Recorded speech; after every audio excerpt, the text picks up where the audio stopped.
pjesën që në kryesinë e PS-s dhe kishte marrë freshin zonja Spiro Pali. Më kujtohet, u bëri prezantimin zoti Rama në mbledhjen e kryesisë të Erion Veliet nga G99 u bë fuzioni. G99 kaloi e gjitha on blok në strukturat e Partisë Socialiste dhe në atë mbledhje kryesie zoti Veliaj u bë sekretari i rinisë dhe migracionit 2012. Pati shumë debate, Gramoz Ruçi braktisi mbledhjen, debatet forta, Arca Dade, zonja Valentina Leskaj, flasin për pesha të rënda në PS. Dhe u bë një zhurmë shumë e madhe. Zonja Spiro Pali doli në deklaratë, e ka dhënë tek mua në atë kohë punoja te News 24. Pra siç bën debatet e PD-s, ato ishin debatet e PD-s që merrin gjithë vëmendjen e PS-s. Që ishte opozit në atë kohë. Gjithë vëmendjen e mediave, gazetave etj. Dhe një deklaratë shumë anti zotit Rama, që nuk dëgjon, madje atëherë kush e mban mend zoti Rama krahasoi me Fidel Castro, se mbante fjalime shumë gjata. Pra nuk i bënte asnjë politikan tjetër. Nëse kaloi u bë një debat i madh në PS, reagime, e thirrën takime zonjës Spiro Pali, pas një ditë ose 2 ditësh mban një tjetër deklaratë për gjitha mediat kësaj radhe. Dhe çfarë tha zonja Spiro Pali? Mediat thamë kanë tetërsuar deklaratën, thonë s'kam qenë kundër zotit Rama.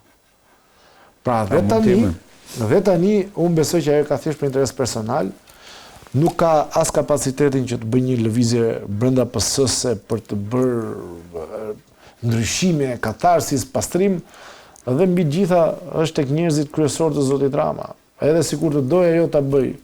Në vitin e 12, kur ke qenë një nga njerëzit kryesor përfitues të këtij pushteti, kur flas përfitues edhe mëkatar në problemet që ka patur vendi, se ke ngritur asnjëherë zërin, atëherë më fal, nuk besoj që do ndryshoj gjë. Rezart, si e shikon këtë lëvizje brenda PS-s? Unë nuk ndaj një mendim me Arbër, unë mendoj që zonja Spiro Pali ka evoluar në ka 20 vite karrierë politike që ka brenda Partisë Socialiste. Dhe ka evoluar duke ki parasysh një gjë, ne përshtatemi në bazë të mundësive që na jepen. Pozicioni i ministrit të jashtëm, dashur pa dashur, është një nga pozicionet e pakta të qeverisë shqiptare, të cilat do të hyjnë kontakt drejt për drejt me ndërkombëtarët. Dhe nëse do të marrim Gjermaninë si shembull, ajo që ka ndodhur është që Gjermania, ose përfaqësues të shtetit gjerman, qoftë në brenda shtetit federal apo në Parlamentin Evropian, ngritën shqetësime të theksuara në raport me çështjen Balluku. Do mendoj që zonja Spiro Pali, nëse ka mbajtur një qendrim, ka një qendrim që e ka në koherencë me gjermanët në raport me çështjen Balluku. Përpos gjithë thelbit çështjes, qëndrimi i zonjës Spiro Pali ka qenë plotësisht koherent me atë që Gjermania ka kërkuar. Dhe duhet të themi edhe një të vërtetë tjetër të madhe, që Shqipëria nuk është që shquar ndonjëherë për ministra të jashtëzakonshëm të jashtëm. Aq më pak që mund të kujtojmë që zoti Rama ka pasur ministër të jashtëm edhe veten e tij me zëvendës ministër Gent Cakën, dhe nuk është që e ka shqetësuar shumë punën e ministrisë jashtme. Kjo do të merr arsye shumë të thjeshtë sepse Rama pretendon që ta ushtroj vetë atë funksionin e atij që bën marrëdhënie me ndërkombëtarët, dhe këtë gjë pretendon dhe se e bën shumë mirë. Kështu që puna e ministrisë jashtme si punë nuk do të ishte shkak për të larguar zonjën Spiro Pali. Ajo që unë mendoj, dhe duke parë dhe për faktin që përveç zonjës Spiro Pali në lëvizjet e kabinetit qeveritar u lëviz dhe ministri i mbrojtjes, që është pozicioni i dytë brenda qeverisë, i cili ka gjithashtu kontakte me ndërkombëtarët për shkak të funksionit që ka. Do thotë çfarë, përshtypja që t'jepet është që zoti Rama me një të rënd lapsit fshiu nga kabineti i tij qeveritar të dy njerëzit cilët kishin kontakte drejt për drejta me ndërkombëtarët, dhe për shkak kontakteve drejt për drejta me ndërkombëtarët mund të krijoheshin ose mund të fillonin të kërkonin të cënonin pozicionin e liderit global. Zoti Rama lufton për pushtetin e tij personal së pari dhe pastaj për pushtetin e Partisë Socialiste të dytë. Dhe pushteti i Ramës nga brenda, mund të cënohet në dy forma. Një është nga brenda Partisë Socialiste dhe një është nga ndërkombëtarët. Nëse këto dy elemente do të përbashkoheshin një individ vetëm, që mund të ishte faramirësi zonja Spiro Pali, që do thotë një individ brenda Partisë Socialiste me një mbështetje të konsiderueshme nga faktori ndërkombëtar, kjo do të rrezikonte realisht pozitat e zotit Rama. Dhe këtu është për të thënë një gjë tjetër, që për të rrëzuar zotin Rama nga qeveria nuk duhen 71 vota të Partisë Socialiste, duhen 17 vota të Partisë Socialiste dhe 54 vota të opozitës, që do të thotë kushdo që arrin të shkëpus një grup deputetësh nga Partia Socialiste, mund të rrëzojë zotin Rama nga qeveria. Dhe ky është problemi që zoti Rama ka. Dhe po të shikosh transformimin e kabinetit qeveritar, transformimi është në nivel krejtësisht teknik. Ka zhdukur çdo element që kishte një background politik dhe i cili për shkak të background politik mund të krijonte një individualitet brenda Partisë Socialiste dhe ta cënonte në të ardhmen pastaj pushtetin e zotit Rama. Është tabula rasa, është fushë e djegur për të mos krijuar, mos lejuar rritjen e asnjë individi potencialisht rrezikshëm për zotin Rama. Do mendoj që zonja Spiro Pali dhe lëvizjet e saj të mëpasshme tregojnë që ka qenë ky qëllimi fillestar. Po të shikohesh, besoj që është aq e pjekur politikisht sa mos bëj një betejë pa pasur një grupim që e mbështet, ose një sasi njerëzish që e mbështet. Se nuk mund të ishte një betejë vetvrasëse me Ramën për të marrë diçka më pas. Rama ka treguar që në betejat përballë nuk është që u jep kundërshtarëve gjëra të mëdha. Gjithmonë i ka shkatërruar, nuk ka pas ndonjëherë të tolerancë që meqense ky më kundërshton, po jap diçka dhe pse e largoi Spiro Palin sepse është potencialisht e rrezikshme për të. Nëse zonja Spiro Pali do vazhdonte të kishte një marrëdhënie me ndërkombëtarët, ajo do të krijonte një dualitet në politikën ndërkombëtare. Po, është Spiro Pali një njerëz që apo një individ apo një person politik i cili përfaqëson korrente apo klane të forta brenda Partisë Socialiste që mund ta rrezikojnë pushtetin e kryeministrit. Ka një shprehje shumë të madhe që thotë që natyra i urren vakumet. I urren zbrastit dhe ka tendencën të mbush. E kthyer në Partinë Socialiste, sot që flasim, nëse ne do të uleshim, sa jemi këtu të pesë tavolinë, do të thoshim kush është pasardhësi natyral i zotit Rama në krye të Partisë Socialiste. Sot ti nuk ke. Sot Partia Socialiste nuk ka një pasardhës të natyrshëm të zotit Rama. Që do të thotë, është një pozicion që duhet të mbushur dhe në tërësinë e emrave që ti ke sot në Partinë Socialiste, zonja Spiro Pali është ndër ato më të pranueshme si pasardhëse e mundshme zotit Rama. Dakor, po kë përfaqëson se ideja është që nisësh një sfidë të tillë ndaj kryeministit Rama. Ku ka shkëlqyer? Thirrë grupin dhe zhvillon një diskutim. Kam një pyetje. Teoria ime nuk bazohet mbi shkëlqimin e zonjës Spiro Pali. Në Shkodër ka shkëlqyer, ka fituar edhe qark. Një politikan po dështoi tani në Tiranë. Ishte me minus. Ja, të ta marrë. Po jo, ishte një nga kryesorët. Nga drejtueset. Po ishte një nga kryesorët. Të ta sjell si shembull. Se ka qenë zoti Velia i kishte sukseset e tij, ka qenë zoti Basha kishte sukseset e tij. Pra kanë qenë njerëz që kanë pasur sukseset e tyre, s'ka një sukses. Mjafton një sukses. Po ta dëgjojmë dhe Arjan. Po një si administrator fasumë, jo politik. Do të ka sukseset Aulan Balla sa duash. Po si themi do të Aulan Balla si është njeriu që mund zëvendësoj Ramën, nuk e thot dot njeri. Ka sukseset Aulan Balla sa do. Çështja e zëvendësuarit të Ramës. Politike, çështja e betejës. Po ti betejë mund ta bësh mo. Askush nuk garanton që ti del fitimtar në betejë. Po se ka për betejë më miku im, ka se ngeli pa punë, Arjan, si e shikon ja ta dëgjojmë. Arjan, çfarë unë gabim, prognozën politike, çfarë po ndodh në Partinë Socialiste? Unë po marr argumentin e avokatit, avokat Karajt, se kemi dy avokatë, kështu që do ta sqaroj. Është zhvillim shumë interesant që në Partinë Socialiste kemi përditësim të software-it, pra kemi kaluar nga përputhja tek përballja, por nuk kemi akoma tek përballja, jemi ke ndërkallja. Kështu që ka akoma punë për të bërë. Megjithatë, fenomeni Spiro Pali ka dy tehe të njëjtës thik, ose ka dy anë të njëjtës nyje. Vlet parë është pse Rama vendosi që të godiste Spiro Palin kur ai nga njeriu që garantonte procesin e fuqizimit, veprimit, suksesit të reformës në drejtësi, u kthye në gardian dhe vendosi murin rrethues të parlamentit dhe të shumicës, për të drejtësia duhet veproj po deri këtu. Po. Pra u bë pastaj mbrojtësi menaxheri vetvetes, menaxheri fuqisti, menaxheri pushtetit Partisë Socialiste dhe pushtetit tij personal. Pra u bë hendek ndërtues. Dhe goditja e zonjës Spiro Pali, unë mendoj se këtu fillon thelbi. Ka një qëllim që Rama nuk është se ka në një gjë personale, besoj unë, si e mendoj unë, me zonjën Spiro Pali. Okej, tani sigurisht që do hidhen shumë teza, do hidhen shumë analiza, sepse duhet ushqehet me mish skeleti. Por Rama gjeti atë që quhet kurbani i përsosur për ta bërë shembull se karriera e kujdo në Partinë Socialiste mund të mbyllet me një trokitur të gishtave nëse guxojnë ta kundërshtojnë. Pra doli një... Pra lidhet me faktin pra jo tek te e parë, tek te uji i parë. Pra është Rama i pari që e ka zgjedhur zonjën Spiro Pali. Për ta bërë shembull për këdo në Partinë Socialiste që mund të guxojë të kundërshtoj procesin në cilin ai ka hyrë tashmë.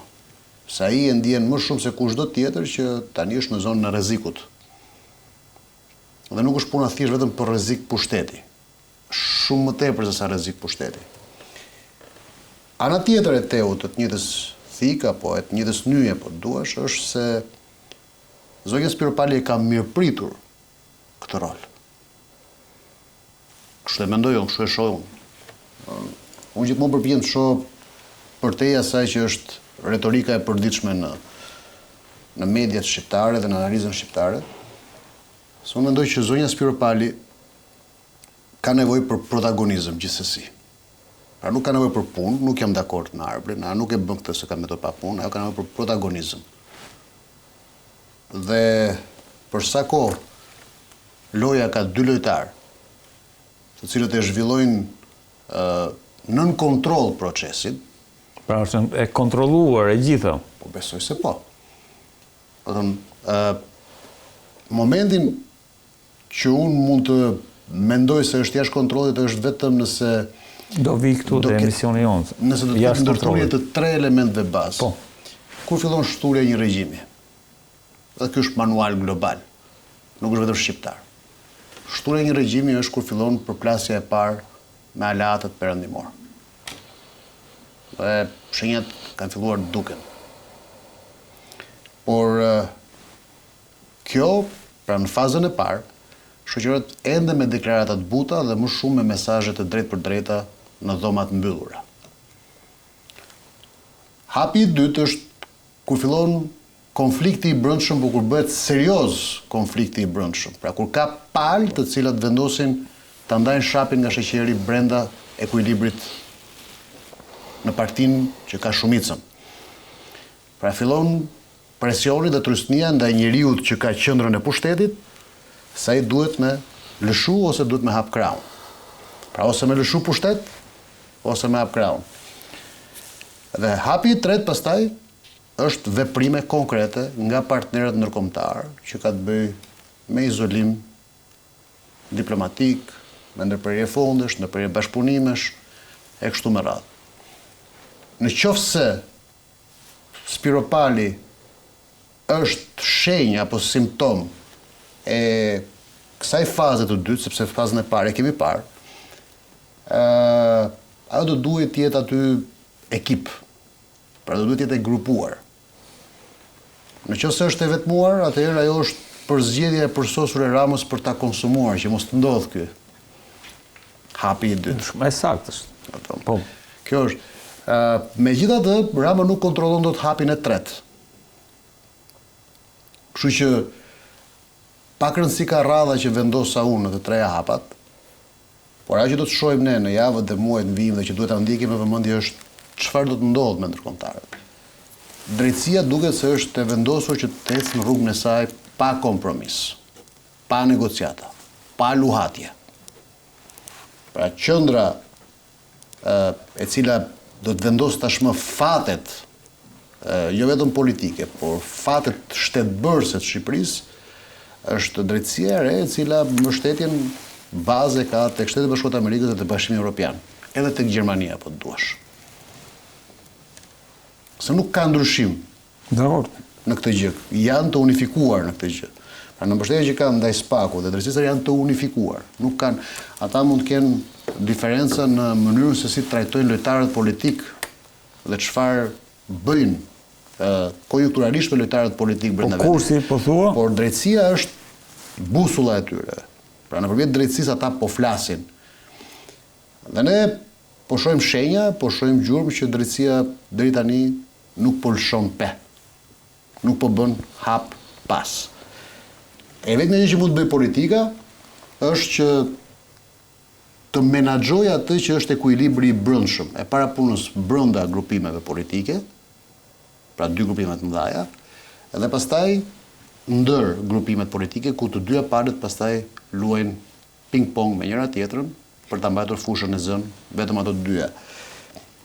Rasti Spiro Pali për mua është ende një rast nën vëzhgim, nuk mund ta them, deri tani është vetëm, po mbeti vetëm është përzgjedhje e Ramës, është e kontrolluar. Në qoftë se do të shohim në asamble, ka një gjë që për shumë më mendoj pse zoti Rama e futi Partinë Socialiste në proces zgjedhor. Njëra. E dyta, pse zoti Rama hyri me idenë e ndryshimeve kushtetuese. Pra për referendumet, ligji për referendumet. Pra ai e di që nuk I ka votat për të bërë ndryshime kushtetuese. Por po të analizosh politikën në një matricë tjetër, ti kupton që ai tani është në një sfidë se ai do të provojë numrat. Pra ai do maksimalizimin e numrave në parlament. Pra loja për referendumet nuk është në vetvete qëllim për me miratu ligjin apo për me miratu ndryshimet kushtetuese. Është qëllim edhe për të vendosur linjën e besnikërisë totale në grupin parlamentar. Pra ose ai ndjen diçka, ose po ndodh diçka, ose do të ndodh diçka, ose ai po I paraprin mundësisë që mund vi diçka nesër në ekuilibrat brenda Partisë Socialiste. Ky rast Spiro Pali është ende Arbri solli Gjermanin. Avokat, vetëm një sekond. Arbri solli Gjermanin, Arjan, dhe duke qenë se ti ke kontakte shumë të rëndësishme me aktor edhe në Gjermani. A mundet që Spiro Pali ti ketë marrë të, le të themi, disa orientime nga partnerët gjerman për të nisur një lëvizje?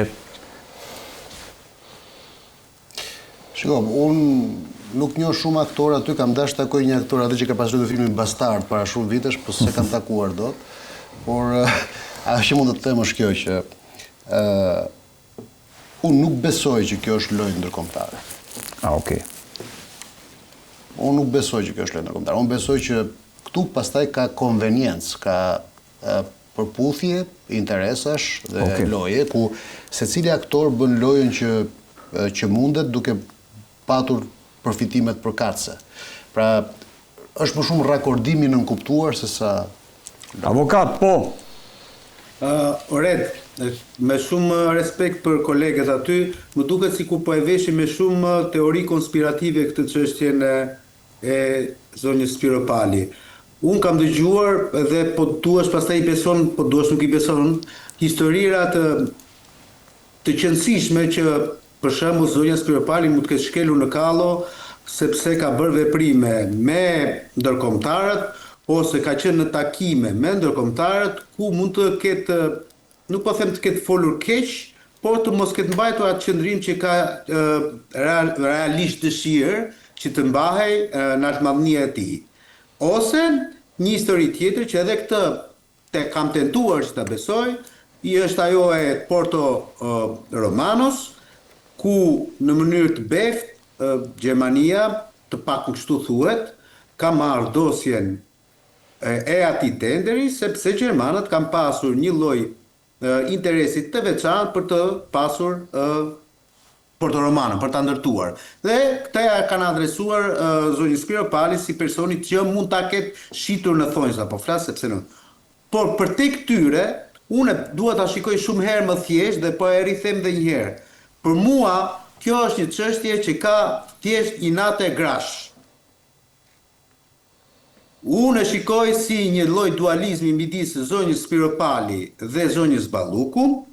Dhe në rasti konkret, zonja Spiro Pali ka qenë kolaterali I largimit nga qeveria të zonjës Balluku. E njëjta gjë si ku ndodhi përpara disa vitesh, kur bën disa lëvizje nga zoti Rama, përpara 4-5 vitesh, dhe si kolateral u larguan dhe 3-4 ministra të tjerë. Kujtoj Damian Gjiknuri, më të tash. Po. Avokat, sa... Vetëm një ndryshim nëse mund ndërhyj, domethënë. Problemi është, avokat, ti mund të kesh të drejtë, por nuk është se ka profil Spiro Pali për të qenë në përballje me kërkënd aty. Me ka fjalën? Spiro Pali nuk është se ka një profil kaq të lartë politik për të qenë në përballje me ndokënd nëse ajo guxon ta bëj vetëm. Jo, unë e besoj këtë. Apo jo? Jo, dakord. Po kjo është parë Veliaj avokat.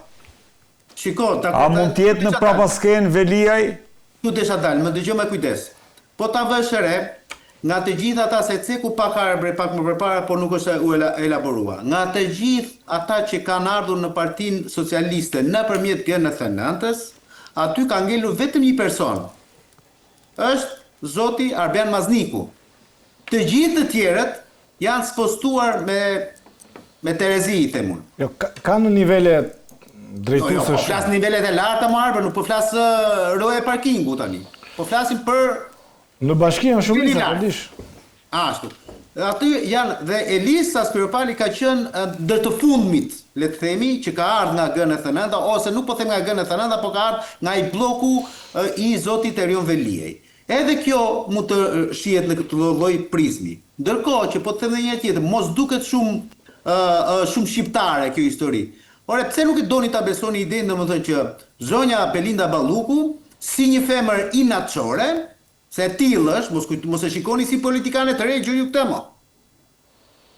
Ashtu, si një femër inaçore, në momentin kur është larguar nga qeverisja, nga qeveria e Partisë Socialiste, nuk ka dashur që aty të lë dikë tjetër, e cila për shkak të pozicionit që ka, dhe për shkak të mungesës së zonjës Balluku, do ketë mundësi domethënë që të rritet politikisht.